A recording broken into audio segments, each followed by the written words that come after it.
உலகத்திலே பெரியவர்கள் சொல்லுவார்கள், நீ எப்படிப்பட்டவன் என்று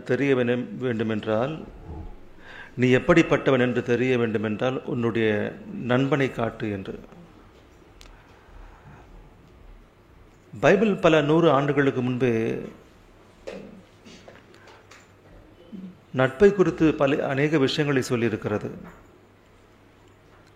நண்பன் இருப்பான். ஒரு தரித்திரன் இருந்தால் என்றால் படு ஏழை இருந்தால் அவனிடத்தில் நண்பர்கள் இருக்க மாட்டார்கள் என்று பைபிள் உறுதியாக சொல்லிவிட்டது.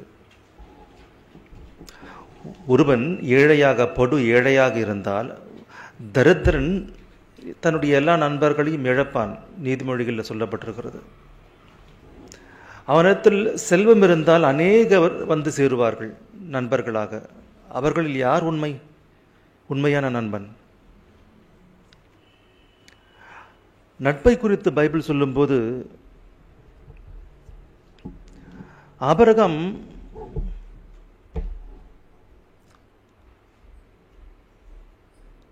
குறித்து தேவன் ஆபிரகாம் என்னுடைய நண்பன் என்று சொன்னார். நட்புக்கு இந்த உலகத்தில் எத்தனையோ இலக்கணங்களை கொடுத்திருக்கிறது. பைபிள் தான் நமக்கு உண்மையான நட்பு என்றால் சொல்லும். நிறைய பேர் இருக்கு இந்த நண்பன் என்ற விஷயத்தில். இவன் என்னுடைய ஆண் நண்பன். ஒரு பெண் சொல்வாள், ஆண்கள் இவள் என்னுடைய பெண் தோழி, கேர்ள் ஃப்ரெண்டு, பாய் ஃப்ரெண்டு. இது பைபிள் எப்படி பார்க்கிறது? பவுல் சொல்லுவார், பாலிய புருஷரை சகோதரரை போலவும் பாலிய ஸ்திரீகளை சகோதரிகளைப் போலவும் பெரியவர்களை தாய் தகப்பன்மாரை போல நீ பாவிக்க வேண்டும், என்ன வேண்டும் என்று சொல்லுகிறது. நமது பெண்கள் தனக்கு அவளுடைய வயதுக்கு ஒத்த நபர்களை, ஆண்களை சகோதரர்களாக பாவிக்க வேண்டும், நண்பர்களாக அல்ல. உன்னத பாட்டு 5ஆம் அதிகாரம் கடைசி வசனம். உன்னத பாட்டு 5ஆம் அதிகாரம் கடைசி வசனம். இது ஞானியாகிய சாலமோன், நீதிமொழிகளை எழுதிய அதே சாலமோன், நட்பை குறித்து சொன்ன அநேக விஷயங்களை சொன்ன அதே சாலமோன் இங்கே அதே நட்பை குறித்து சொல்லுகிறார்.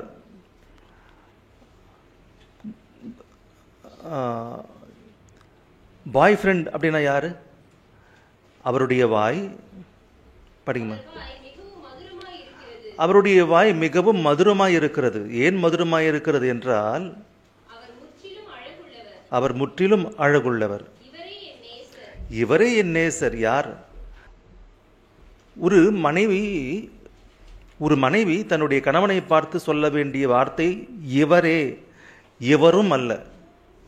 இவரும் என்னுடைய நேசர் அல்ல, இவரே என்னுடைய நேசர், இவரே என்னுடைய சிநேகிதர். இவரும் என்னுடைய சிநேகிதர் என்று எழுதப்படவில்லை அங்கே. இவரே என்னுடைய சிநேகிதர். உன்னுடைய பாய் ஃப்ரெண்ட் யாருமா அப்படின்னு கேட்டால் இவரே என்னுடைய சிநேகிதர் என்று எழுதப்பட்டிருக்கிறது. அவருடைய வாய் ஏன் மதுரமாய் இருக்கிறது? அந்த வாயிலிருந்து கோபப்படுத்தக்கூடிய வார்த்தைகள் வராது.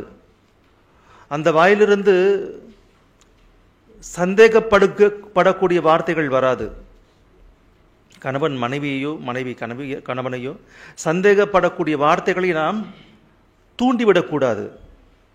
நான் சொல்ல நம்ம பிள்ளைங்களுக்கு வெளியாளங்களுக்கு கிடையாது. ஒருவரை எக்காரணத்தை கொண்டும் சந்தேகப்படக்கூடாது. அப்படிப்பட்ட வார்த்தைகளை கோபத்திலேயும் கூட பேசிவிடக்கூடாது. அது மிகவும் ஆபத்தானது. அப்படிப்பட்ட வாய் நல்லதல்ல. அவர் வாய் மதுரமானது என்றால் அந்த வாயிலிருந்து பேசும்போது கேட்க இனிமையாக இருக்கும். ஆகையால் இவரே என்னுடைய என்ன போட்டிருக்குமா, இவரே என்னுடைய சிநேகிதர். ஒருவேளை ஒரு பெண் தன்னுடைய கணவனை அல்லாமல் வேறு யாரையாவது சிநேகிதராக அழைத்தால் என்ன நடக்குமோ என்று கூட எழுதியிருக்கிறது. எசேக்கியேல் புத்தகம் 23ஆம் அதிகாரம். எசேக்கியேல் புத்தகம் 23ஆம் அதிகாரம் 5ஆம் வசனம். எசேக்கியேல் புத்தகம் 23ஆம் அதிகாரம் 5ஆம் வசனம். இது உருவகமாக சொல்லப்படுகின்ற வார்த்தை. தேவனே ஆரம்பத்தில் என்ன இருக்குமா? 23ஆம் அதிகாரம் ஆரம்ப வார்த்தைகள். கர்த்தருடைய வார்த்தை எனக்கு உண்டா. கர்த்தர் சொல்லுகிறார் இப்படியாக, எனக்கு 2 பேருடைய பேர் என்னதுமா? அகோலால், அகோலியால்.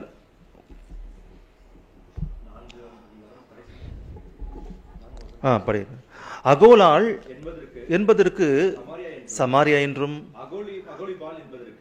அகோலியாள் என்பதற்கு அகோலிபாள் என்பதற்கு எருசலேம் என்றும் பொருள். மொத்தத்தில் இஸ்ரவேலர் 2 பெண்களோடு ஒப்பிட்டு இந்த இருவரும் என்னுடையவர்கள், என்னுடைய மனைவி.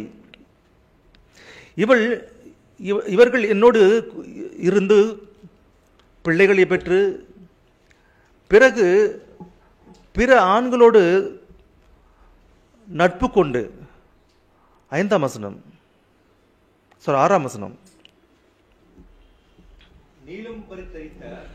நீலாம்பரம் தரித்த தலைவரும் அதிபதிகளும்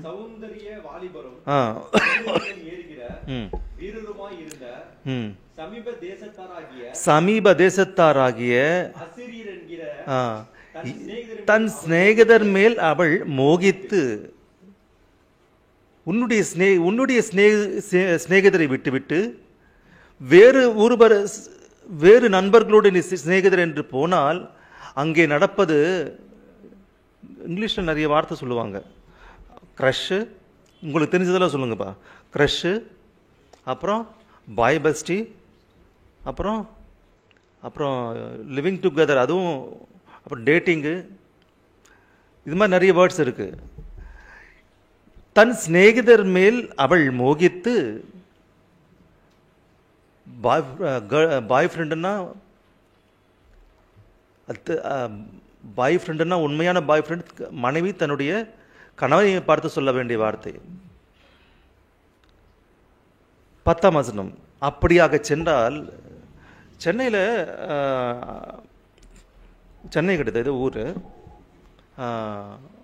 அவன் இப்போ ஜெயிலில் இருக்கான். அநேக பெண்களை டார்கெட் பண்ணுவாங்க. டாக்டர்ஸ் ஆகட்டும், இல்லை பெரிய பெரிய ஆஃபீஸர்ஸ் ஆகட்டும், பெண்களை டார்கெட் பண்ணி கல்யாணம் ஆனவங்க, டைவர்ஸ் ஆனவங்க, இல்லை காலேஜுக்கு நல்ல பணம் இருக்கக்கூடியவங்களை டார்கெட் பண்ணி, இவன் நல்லா ஸ்மார்ட்டாக இருப்பான், புல்லட் வச்சுன்னு சுற்றுவான், கார் இருக்குது, அவங்க கூட பழகி ஃப்ரெண்ட்லியாக பழகி நட்பாக பழகி நன்றாக பேசி அவர்களோடு தொடர்பு கொண்டு அவர்களோடு இப்படியாக அநேக விஷயங்களை செய்து கடைசியாக இன்னும் சில பேர் என்ன பண்ணுவாங்கன்னா, அந்த பெண்களை அனுபவித்து அந்த பெண்களை கொலை செய்கின்ற அளவுக்கு கூட சென்ற எத்தனையோ ஆண்கள் இருக்காங்க. இங்கே அதுதான் நடக்குது பாருங்க. பாய் ஃப்ரெண்ட் அப்படின்னா கடைசியில் எங்கே போய் முடியுமோ சொல்றாரு பாருங்க. 10ஆம் வசனம். அவர்கள் அந்த பாய் ஃப்ரெண்ட்ஸ் எல்லாம் அனைவரும் சேர்ந்து அவளை நிர்வாணமாக்கி விட்டார்கள், அவளையும் நிர்வாணமாக்கி விட்டார்கள், அவருடைய குடும்ப பிள்ளைகளையும் கொலை செய்து விட்டார்கள், கடைசியாக இவளையும் கொலை செய்து விட்டார்கள். எது இப்படிப்பட்ட நட்பு? பாய் ஃப்ரெண்டு கேர்ள் ஃப்ரெண்ட்னா இப்படிதான் போகும், கடைசியாக கொலையில போய் முடியும். இதை பார்க்கின்ற மற்றவர்களுக்காவது புத்தி வருதான்னா அவங்க தங்கச்சி, அவளும் அதே போன்ற வழியிலே நடக்கிறாள். 9ஆம் வசனம். ஆகையால் அவளுடைய சிநேகிதரின் கையிலே அவள்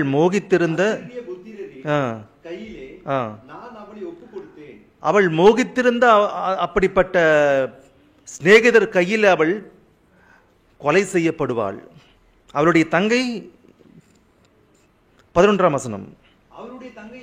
அவளுடைய தங்கையாகிய அகோலிபால் இதை கண்டும் அவளுக்கு புத்தி வரவில்லை. 14ஆம் வசனம்.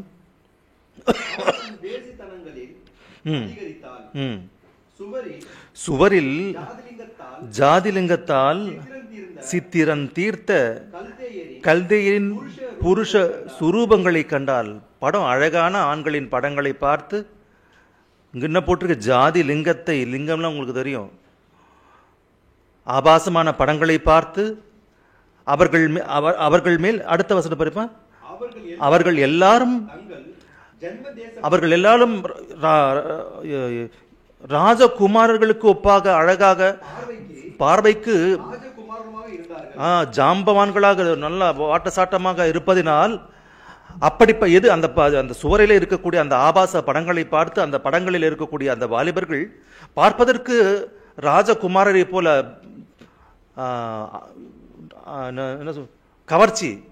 கவர்ச்சியாக இருந்ததினால், அடுத்த வசனம் 16ஆம் வசனம், அவளுடைய கண்கள் அவர்களை அந்த படங்களை பார்த்தவுடனே சுவற்றிலே எப்ப நமக்கு செல்போன் வந்ததோ அப்படி சுவற்றில் அப்படிப்பட்ட படங்களை வரைந்து அந்த படங்கள் வரைந்திருந்ததை பார்த்து அந்த படங்களை பார்த்து விழுந்து மெசேஜ் அனுப்புறாங்க அந்த அம்மா.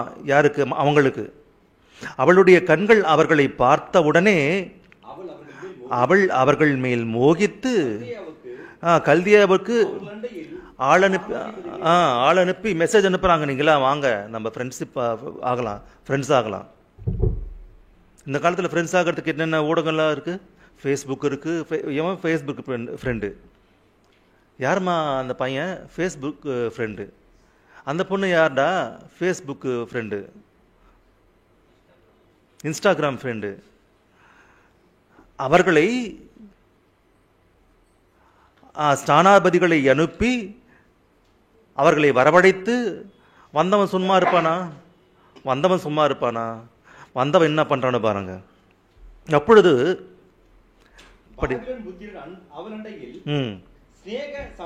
ஸ்நேக சம்போகத்துக்கு வந்து, ஸ்நேக சம்போகம் என்றால் டேட்டிங் சொல்லலாமா நம்ம பாஷையில்? இல்லை பாய் பெஸ்டி சொல்லலாமா?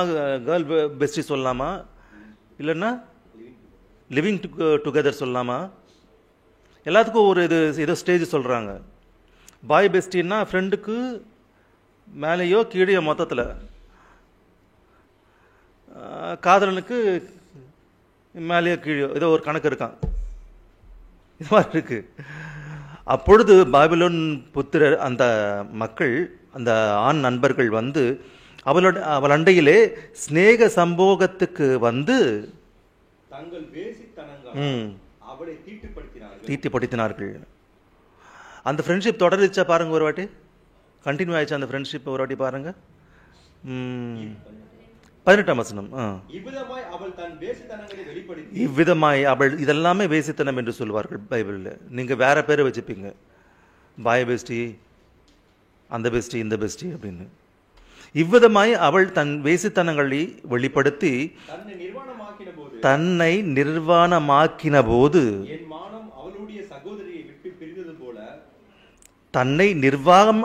அவளை நிர்வாணமாக்கினார்களாம்.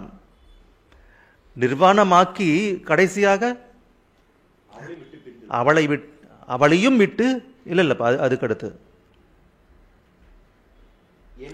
17ஆம் வசனம் கடைசி பகுதி, அவளது மனது அவர்களை விட்டு பிரிந்தது. அவள்தான் முடிஞ்சிச்சு. இத்தனைக்கு அவள் ஏன் நட்பு பழகினார்கள்? அது என்ன நட்பாம்? ஸ்நேக சம்போகத்துக்காக வந்து எல்லாம் முடிந்த பிறகு எல்லாம் முடிஞ்சிச்சு. ஸ்நேகம் கிடையாது, ஒன்றும் கிடையாது. இது நட்பா? இப்போ சொல்லுங்க, நட்பு என்றால் இதுவா? பாய் பெஸ்டியா? பாய் ஃப்ரெண்டா? கேர்ள் ஃப்ரெண்டா? கிடையாது. இவை அனைத்துமே உலகத்திலே சொல்லப்படுகின்ற ஸ்நேக சம்போகங்கள் ஆன வார்த்தைகள். இவை அனைத்துமே ஸ்நேக சம்போகங்கள். மோக சம்போகங்கள், இவை அனைத்துமே. இவங்க இங்கிலீஷில் ஆளுக்கு ஒரு பேர் வச்சு அது ஃப்ரெண்ட்ஷிப் ஆகாது. தேவன் சொல்லுகிறார் ஆபிரகாமை பார்த்து, இவர் என்னுடைய சிநேகிதர் என்று. சிநேகிதர் என்றால் உண்மையான டெஃபினேஷனை சொல்கிறார் பாருங்க இயேசு கிறிஸ்து. யோவான் சுவிசேஷம் 15ஆம் அதிகாரம் 14ஆம் வசனம். யோவான் சுவிசேஷம் 15ஆம் அதிகாரம் 14ஆம் வசனம்.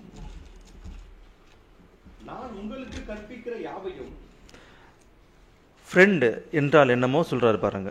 நான் உங்களுக்கு கற்பிக்கிற யாவையும் செய்வீர்களானால் என் சிநேகிதராய் இருப்பீர்கள்.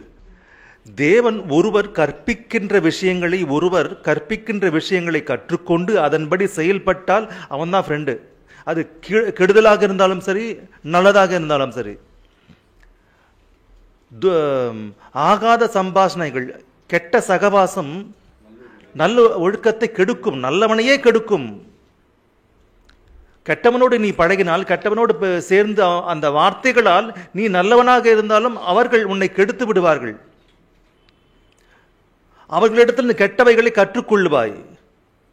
நல்லவனிடத்தில் நீ கற்றுக்கொள்ளுகிறாய் என்றால், கற்றுக்கொண்டு அதன்படி செய்வாய் என்றால் அவன்தான் உன்னுடைய நண்பன். நல்ல விஷயங்களை ஒருவன் கற்றுக்கொண்டு, ஒருவனிடத்திலிருந்து கற்றுக்கொண்டு மட்டுமல்ல, அதன்படி எவன் செய்கிறானோ அவனுக்கு நண்பனாக மாறிவிடுவான். அது நல்ல நட்பு. இயேசு கிறிஸ்துக்கு சொல்றாரு பாருங்க, நட்பு என்றால் நீ என்னிடத்துல கற்றுக்கொண்டு, நல்ல விஷயங்களை கற்றுக்கொண்டு, இது பைபிள் சம்பந்தமானது. நல்ல விஷயங்களை நான் சொல்லுகிற எல்லா நல்ல விஷயங்களையும் நீ கற்றுக்கொண்டு எல்லாவற்றையும் நண்பன் சொல்லுகின்ற எல்லாவற்றையும் செய்வான். என்ன போட்டிருக்கு? கற்பிக்கிற யாவையும் நீங்கள் செய்வீர்களானால் அப்பொழுது நீங்கள் எனக்கு நண்பர்களாக இருப்பீர்கள். உனக்கு என்னென்ன சொல்ல வேண்டுமோ நமக்குள் எந்த ரகசியமும் இருக்காது, எல்லாவற்றையும் உனக்கு சொல்லிவிடுவேன். நீங்கள் என்னுடைய ஊழியக்காரர் அல்ல. ஊழியக்காரன் எஜமான் செய்வதை அறிய மாட்டான். நான் உங்களை நண்பர்கள் என்று சொல்லுகிறேன். நண்பர்கள் என்றால் நான் கற்றுக்கொண்ட, நான் எதையெல்லாம் நல்ல விஷயங்களை எல்லாம் கற்றுக்கொண்டேனோ, என்னிடத்தில் இருக்கக்கூடிய எல்லா நல்ல விஷயங்களையும் உங்களுக்கு சொல்லிவிட்டேன். நட்பு என்றால் இது. ஒரு இருவருக்குள்ளே இருக்கக்கூடிய நட்பு என்றால் இது. ஜாலியை சுத்துறதோ இல்லை ஜாலியாக பேசுறதோ இது கிடையாது. கெட்டதை சுலபமாக கற்றுக்கொள்ளுவான், அதன்படி செயல்படுவான். அது கெட்ட நட்பு. நல்ல நண்பர்கள் என்றால் எதுவென்றால் சும்மா அரட்டை அடிக்கிறது கிடையாது. நல்ல விஷயங்களை எல்லாம் அவன் சொல்லித்தருவான். இவனுக்கு இதையெல்லாம் சொல்லித்தர வேண்டும், இவனுக்கு வில்வித்தை சொல்லித்தர வேண்டும், இவனுக்கு எதை அல்லது இந்த போர் புரிதலை சொல்லித்தர வேண்டும். நல்ல விஷயங்களை எல்லாம் சொல்லித்தந்து நேசித்தால் இவன் கற்றுக்கொண்டு அதன்படி செய்வான். இது ஒரிஜினல் நட்பு, சிநேகிதம் என்றால். மற்றபடி சும்மா அரட்டை எடுக்கிறது பேசுறதெல்லாம் கிடையாது. ஆகவே ஆண் நண்பர்கள், பெண் நண்பர்கள், இப்படி இதெல்லாம் உலக சம்பந்தமான வார்த்தை. நட்பு என்றால் தேவனுக்கும் நமக்கும், தேவன் நம்முடைய நண்பர் என்றால் எப்படி இருக்க வேண்டும்? சும்மா வெறுமன வாய்க்கு என்னுடைய நண்பர் இயேசு கிறிஸ்து என்னுடைய நண்பர் என்றால் அது உண்மை அல்ல. இயேசு கிறிஸ்து உன்னுடைய நண்பர் என்றால் இயேசு கிறிஸ்துவினிடத்தில் நீ கற்றுக்கொண்டிருக்க வேண்டும். அவர் சொன்னவைகளை நீ கற்றுக்கொள்ள வேண்டும். இயேசு கிறிஸ்துவானவர், அவர் சொன்னவைகள் எங்கே இருக்கிறது? பைபிளிலே. என்றால் பைபிளை எல்லாவற்றையும், பைபிள் முழுவதையும் நீ கற்றுக்கொண்டு அதன்படி செய்து கொண்டிருந்தால் அப்பொழுது நீ இயேசு கிறிஸ்துவுக்கு நண்பன். வெறும் பாடல்களை பாடியோ அல்லது ஜெபித்தோ இதல்ல நட்பு என்றால். நல்ல விஷயங்களை கற்றுக்கொண்டு, ஒருவனிடத்தில் தேவனுடைய நல்ல காரியங்களை கற்றுக்கொண்டதன்படி செய்து கொண்டிருந்தால் நீ அவனுக்கு நண்பன், அவன் உனக்கு நண்பன். கடன் கொடுக்கிறது இதெல்லாம் கிடையாது. ஆகவே பைபிள் சொல்லுகின்ற நட்பு இது. பவுலுக்கும் சில நண்பர்கள் இருந்தார்கள்.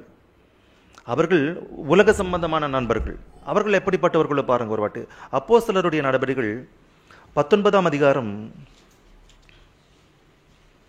31ஆம் வசனம்.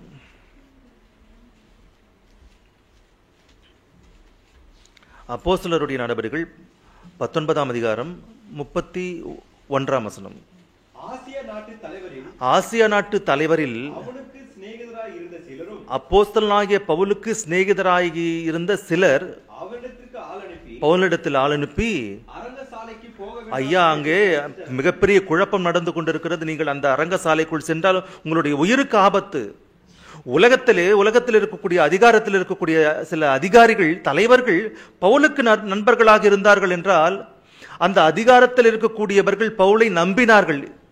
அந்த அதிகாரத்தில் இருக்கக்கூடியவர்களிடத்தில் அவர்களும் பவுலும் ஏதோ ஒரு விஷயத்தில் உலக சம்பந்தமான அதிகாரத்திலேயோ வேறு எதிலேயோ ஒருவருக்கொருவர் ஞானத்திலே கற்றுக்கொண்டவர்கள், ஒருவருக்கொருவர் சொல்லிக் கொண்டவர்கள் நல்ல விஷயங்களை. அதனால் பவுலை நம்பி பவுல் நண்பனாக கருதி அவரை காப்பாற்றுகிறார்கள். இது உலகத்திலே இருக்கக்கூடிய நட்பு என்றாலும் நல்லதுதான், உயிரை காப்பாற்றக்கூடிய விஷயங்கள்.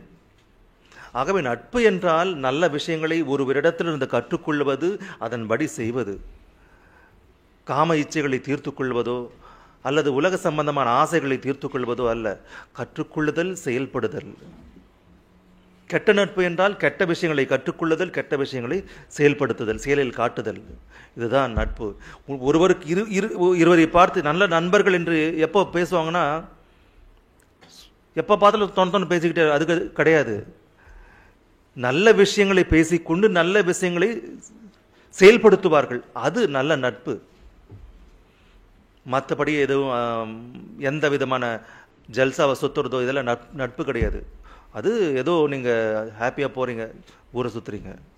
நட்பு என்றால் பைபிள் சொல்லக்கூடிய டெஃபினேஷன் திரும்ப படிங்க. அந்த யோவான் சுவிசேஷம் 15:13 படிக்கலாம். ஒருவன் தன் சிநேகிதனுக்காக தன் ஜீவனை கொடுக்கிற அன்பிலும் அதிகமான அன்பு ஒருவனிடத்திலும் இல்லை. நான் உங்களுக்கு கற்பிக்கிற யாவையும் நீங்கள் செய்வீர்களானால் அப்பொழுது நீங்கள் என்னுடைய நண்பர்களாக இருப்பீர்கள். கற்றுக் கொடுக்கின்ற விஷயங்களை நீங்கள் செய்தால், கணவன் கற்பிக்கின்ற நல்ல விஷயங்களை மனைவி செய்தால், மனைவி கற்பிக்கின்ற நல்ல விஷயங்களை கணவன் செய்தால், அப்பொழுது பாய் ஃப்ரெண்ட் கேர்ள் ஃப்ரெண்ட் அவங்க.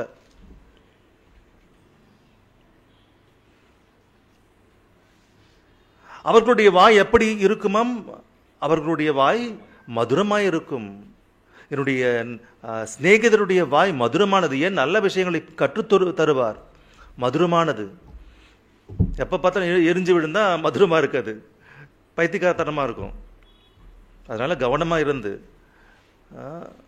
செயல்படணும். குடும்பத்தில் நட்போடு நண்பர்களாக இருந்து தேவனுடைய காரியங்களை கற்றுக்கொண்டு பிரியாமல். நீதிமொழிகள் 17ஆம் அதிகாரம் 9ஆம் வசனம். குற்றத்தை மைனஸ் பாயிண்ட்ஸ் எல்லாம் எடுத்துட்டு வரக்கூடாது. ஒருவேளை நண்பனிடத்தில் ஏதாவது மைனஸ் பாயிண்ட் சொல்லுவாங்க, அதை ஹைலைட் பண்ண மாட்டாங்க, கொண்டு வர மாட்டாங்க.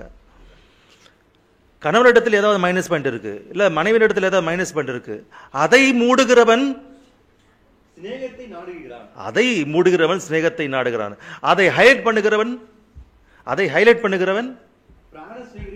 பிரித்து விடுகிறான். சிநேகம் என்றால் இது குற்றங்களை மூடுதல், குற்றங்களை இல்லாமல் செய்தல், மற்றவர்களை, தன் நண்பனை மேம்படுத்துதல். இது நட்பு என்றால். ஓகே. ஆகைய நாம் எல்லாமே அதுதான் சொல்லுவோம். நம்ம எல்லாம் சகோதரிகள் மட்டுமே கிடையாது. பெண்களுக்கு பெண்கள் நண்பர்கள், ஆண்களுக்கு ஆண்கள் நண்பர்கள். அப்படியாக இருந்து பொறுப்போடு செயல்பட்டு கவனமாக நம்முடைய குடும்பங்களை நடத்தலாம்.